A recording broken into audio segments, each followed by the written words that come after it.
Psalm 23:3. He restores my soul. He leads me in the paths of righteousness for his name's sake. This verse marks a quiet but powerful turning point in Psalm 23. Now the focus shifts inward to the soul and forward to direction. Up to this moment, David has spoken about provision and rest, green pastures, and still waters. David answers two deeply human questions. What does God do when I am worn down? And how does He guide me once I've been restored? David declares first, He restores my soul.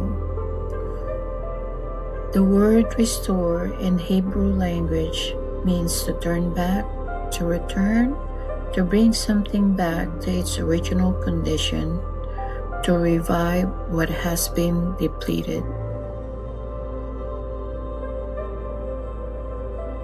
This is not a surface level encouragement. This is deep inner renewal. In the world of shepherding, restoration was a very real and physical act.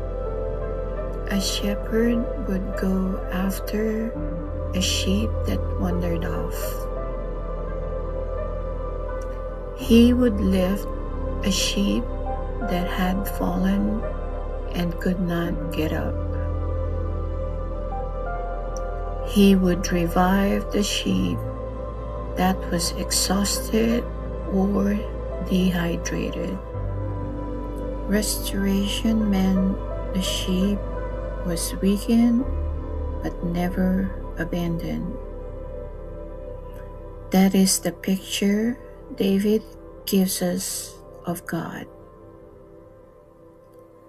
When the soul is tired, fractured, or drifting, the shepherd does not scold it back to strength. He restores it. Scripture echoes this truth again and again. The law of the Lord restores the soul. God promises to heal and comfort the broken.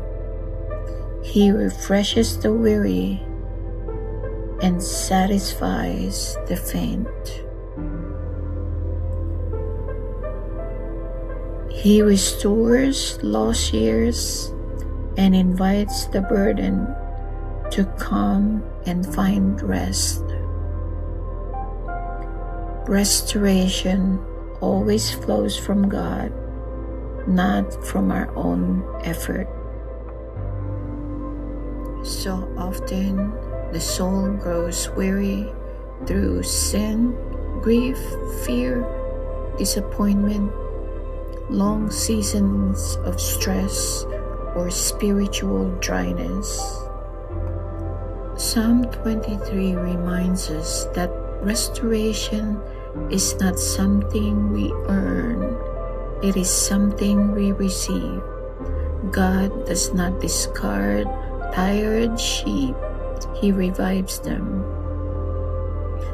And then David continues, He leads me in the paths of righteousness. Once the soul is restored, the shepherd does not leave the sheep standing still. He leads.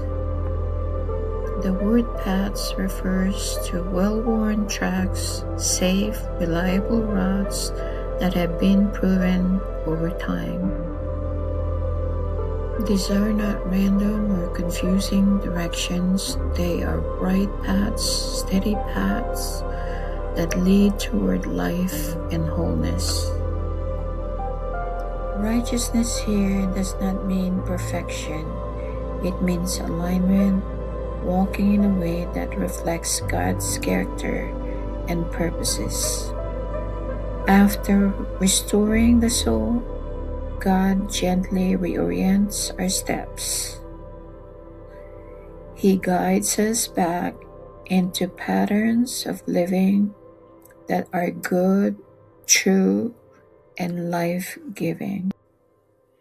And David ends with this profound reason: for his name's sake. God restores and leads not because we deserve it, but because of who he is. His reputation, his faithfulness, his character as the Good Shepherd are on display in how he cares for his people. This verse assures us that God's work in our lives is both healing and directional. He restores what is broken within us.